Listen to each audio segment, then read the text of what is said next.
আজ থেকে শুরু হলো ট্রেনে ঈদ যাত্রা। ঘরমুখো মানুষের সুবিধার্থে 10 জোড়া বিশেষ ট্রেন চালানোর সিদ্ধান্ত নিয়েছে বাংলাদেশ রেলওয়ে। ঈদুল আজহার সরকারি ছুটি 16 থেকে 18 জুন, তবে 14 ও 15 জুন সাপ্তাহিক ছুটি থাকায় আগামীকাল অর্থাৎ বৃহস্পতিবার থেকেই শুরু হবে এ যাত্রার মূল চাপ। ঈদের আগে 5 দিন প্রতিদিন রাজধানী থেকে বিভিন্ন গন্তব্যে যাবে 43টি আন্তনগর ট্রেন।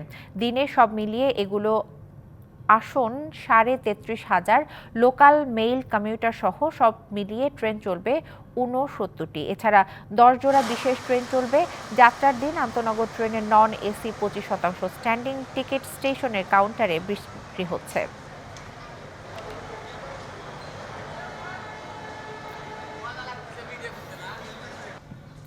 ট্রেনে ঈদযাত্রার আরও খবর জানাতে কমলাপুর রেল স্টেশন থেকে আমাদের সাথে যোগ দিচ্ছেন সহকর্মী সুলতানা স্বর্ণা। আমরা কথা বলবো তার সাথে। স্বর্ণা, সামনেই তো ঈদ, বাড়ি যেতে শুরু করেছে ঘরমুখো মানুষ। আপনি তো রেল স্টেশনে আছেন, কি চিত্র দেখতে পাচ্ছেন বিস্তারিত জানাবেন।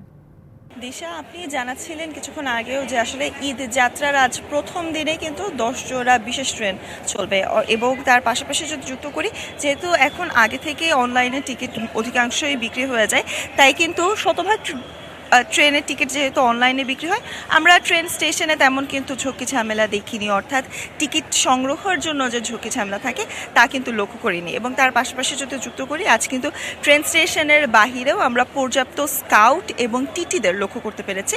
অর্থাৎ যেহেতু শতভাগ অনলাইনে টিকিট কেনা হচ্ছে, তাই টিটিরা বাহির থেকেই ট্রেনের টিকিটটি কিন্তু অ্যাপসের মাধ্যমে দেখে তারা কিন্তু একটি কাগজ দিয়ে দিচ্ছেন। অর্থাৎ যে কোনো ঝুঁকি ঝামেলা এড়ানোর জন্য কিন্তু রেলওয়ে থেকে পর্যাপ্ত ব্যবস্থা নেওয়া হয়েছে।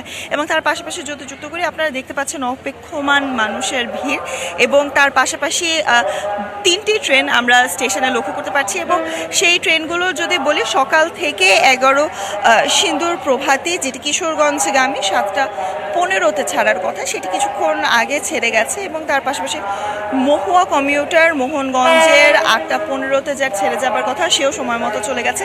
এবং বর্তমানে যে ভিড়টি আপনারা লক্ষ্য করতে পারছেন, সেই ভিড়টি হলো রংপুর এক্সপ্রেসের রংপুরগামী, সেটি 9টা 10 ছাড়ার কথা রয়েছে। এবং মাইকে কিন্তু তাই বলা হচ্ছে যে সবাই যেন ট্রেনে ওঠে, সেই কথা কিন্তু জানানো হচ্ছে। এবং আমরা যখন ঝক্কি ঝামেলার কথা জিজ্ঞাসা